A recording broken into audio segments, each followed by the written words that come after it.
Scarlett, it cannot have escaped your notice that for some time past, the friendship I have had in my heart for you has ripened into a deeper feeling. A feeling more beautiful, more pure, more sacred. Dare I name it you? It is love which makes me so bold. Oh, Rhett, just kiss me already. Today we're talking about intimacy. Disclaimer. Kids, go watch cartoons. Rhett and Scarlett from Gone with the Wind had an unhealthy love affair that ended up tragically. Why did we pick them as this week's couple? Because of the ability for them to see through each other's weaknesses and create dynamic tension between them. They were an example of not following traditions. So how does this apply to our relationship? Well, we didn't intend to date anyone, let alone marry each other. Again, we've talked about this in the past. It's not that we thought it was bad per se, but neither of us had any romantic interest in each other. We started off as friends, and we remain friends. That's important. It's because we started here that we built up dynamic tension over time also. Dating again or seeing somebody after loss can be very intimidating, especially if you've been in a relationship for 20, 30 years with somebody in a previous marriage.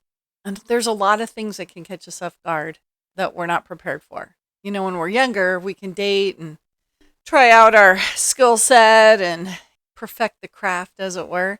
But once you've been in a relationship and you know somebody so well, starting over again at the age of 40, 50, 60 or older can feel really awkward. Our bodies react differently than they used to, which means somebody else's body is also going to respond differently than it used to. And you have to get used to how somebody smells and sounds and feels and how they react with you. And let's face it, a lot of us are out of practice. Flirting, forget it. Kissing someone else, not going to happen. Touching a different person, nope, not interested. And that's what we're going to talk about today. One of the issues that came up for us was feeling like we were cheating on the original relationship. It didn't matter that we were technically free to enter into something new. This is a very normal reaction if you've been faithful to the spouse you had in the previous marriage. So, how do you get past that point? Well, let's talk about the different types of intimacy. To me, the most important part is the spiritual intimacy. It is the first and most foundational type of intimacy in a relationship. As the foundation, all the other intimacy is built on it. When you have this and it's solid, the rest of the relationship, the intimacy that comes, is just going to happen. It's going to be solid because it has something to be anchored to. So, what does spiritual intimacy look like? It looks like worshiping together, praying together, talking about God, reading the Bible together, helping each other grow spiritually. I had a lot of unlearning to do, and we spent a lot of time rereading scripture and redefining it so that it aligned more with the relationship that we were creating. Another intimacy is recreational intimacy. It's when you go and spend time as a couple, either outdoors, hiking in the mountains, out on a boat, fishing, in the house, doing arts and crafts. It doesn't have to be extremely physical and something that tests the limits of your body, but it's something that you're doing together and you're spending that time and learning about each other, how each person ticks in a situation.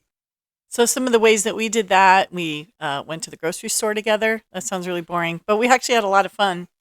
Ended up dancing in a few aisles, I think. We still do that. We do. Yeah. We cooked together. We shared recipes and cooked together. Went for walks. We did a lot of walking. Took our dogs walking together.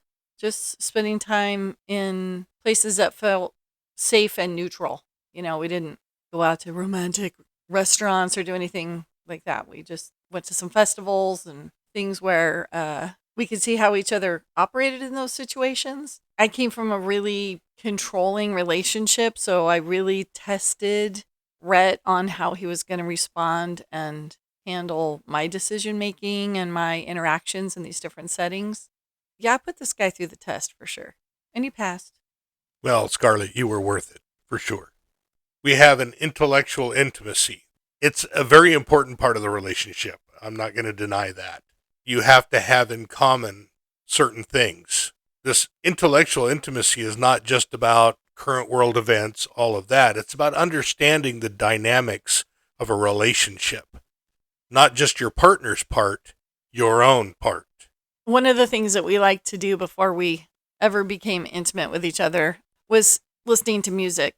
Music is an important thing that binds us together, and it's actually where we get the phrase "stronger together." Was listening to Michael Bublé's songs, and one of his lines is, "We're stronger here together than we can ever be alone," which we stand on that one every day. Every day. We actually made it part of our wedding vows. It's so strong in this relationship. I wanted to tell a story about listening to music together. It's important for me if I ask somebody to listen to a song that they don't talk over the song, because there's usually a message in there.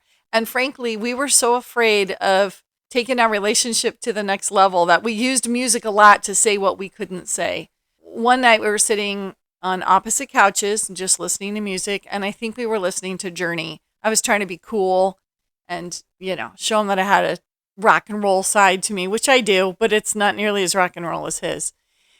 So we're just on the phone, just playing through his stereo system, and it went from Journey to Johnny Mathis, and I jumped up. I was so embarrassed that this crooner from the 60s started playing, and I thought, oh, he's going to think I'm the biggest nerd. And I was showing a side of me that I wasn't ready to show yet. And he just looked at me and he goes, "Oh, I love Johnny Mathis." And I thought, oh, okay. He's deeper than I thought he was, and probably a keeper.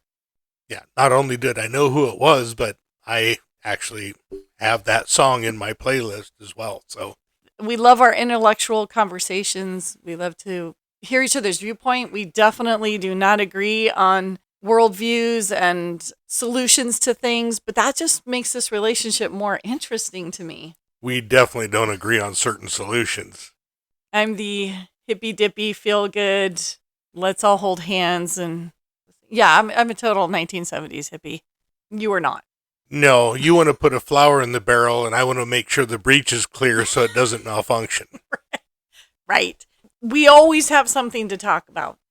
And that to me creates a bond that deepens the rest of the relationship. And guys, that intellectual intimacy includes this. If your partner does show a little bit of vulnerability in the early stages of the relationship, one, don't point it out and go neener neener, because that's bad juju. But take it gracefully and just, maybe embrace it like I did. And that's true. I do like Johnny Mathis. He's not my go-to when I'm turning a wrench on the Harley. I like me some rock and roll, but I knew who he was, and I wasn't going to let her be embarrassed by the fact that she had him on her playlist. I could be rock and roll and sappy at the same time. One of the reasons I love you. So this brings us to, it's either your favorite part or not your favorite part. You can go watch cartoons with the kids. Yes, you're welcome to go join the children. The physical intimacy.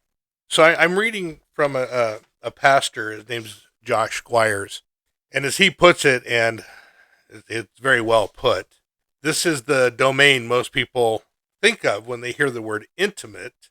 It includes, but it's not limited to, sexual activity. And it's important that it's not just that side of the physical. There's the cuddling, the hugs, the snuggling, watching a movie, holding hands, leaning into maybe each other when you're standing in line at the grocery store and just making that arm-to-arm physical contact. It doesn't have to be the sexual side of it. It's still very much a physical intimacy that's very important, I think, in a relationship. Which was new for me. So I came from a background of the only intimacy, physical intimacy, was all or nothing. So there was not a lot of hand-holding, snuggling, that kind of thing. So it's really fun to explore this side of being physical with somebody that doesn't always lead to sex. Okay, I'm just going to say it out loud. She did. We're both sitting here blushing and giggling like we're 13 years old. This is a private thing to talk about, but it's an important part of creating a new relationship. It really is. I think a lot of people get caught in a trap of making this the first part of a relationship. And I think that that can be a mistake because I've long felt I thought this way back in high school. For women, at least, when you offer yourself physically to a man, you are automatically emotionally attached to that person. I think for most people that's true. I wouldn't say that's true for everybody. Some people can compartmentalize and just have it be a physical thing and move forward.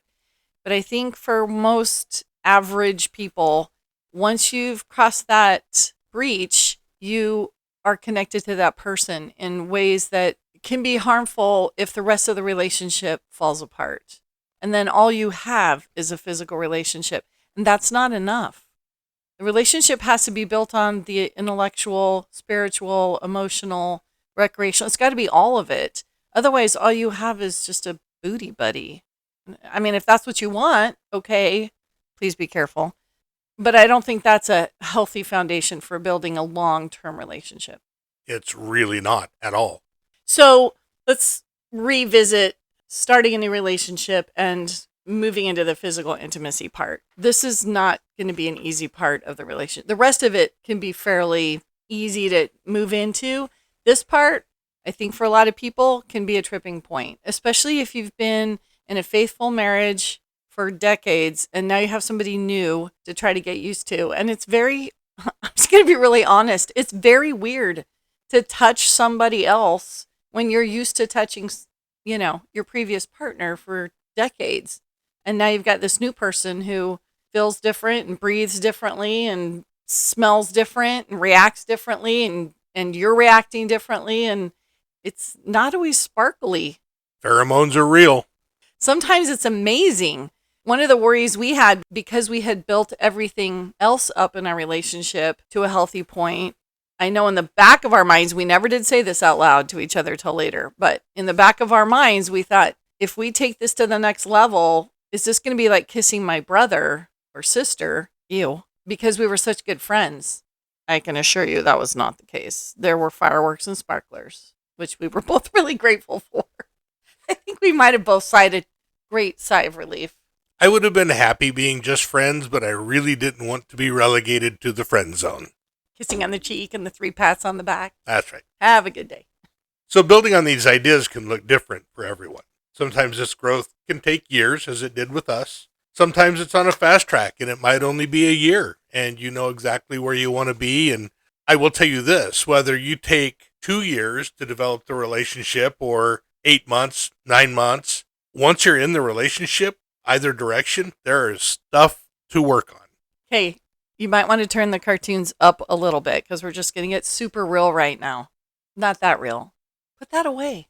You have to get used to somebody else's love language and their sexy time styles. Everyone's got a different thing that they like and don't like, and you've got to figure that out.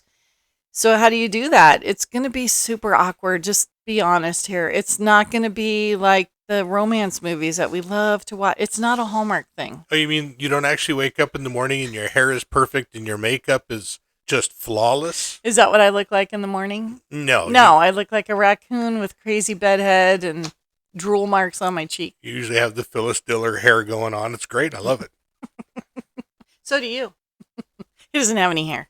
So how do you get past all the awkwardness of, I don't like that, or do more of that, or how come this isn't working, or how do you move past that point?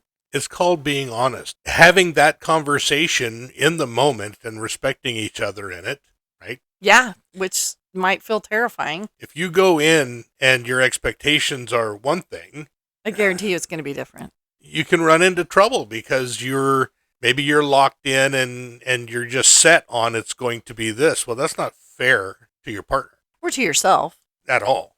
Right. Right? So don't set yourself up for defeat. Just go in knowing that it's going to be a thing. You approach things like this. If you're approaching it and you have these perfect expectations in your head, you may as well just grab your car keys, go home, because it's not going to happen like that. It's not. You use the same techniques that we've talked about in the past on building a relationship to begin with. You're going to talk about honesty, a lot of grace and forgiveness and a sense of humor. And you may find yourself, giggling or holding your breath or wondering what's happening. Talk it out. If you stop, you stop. And if you keep going, that's great.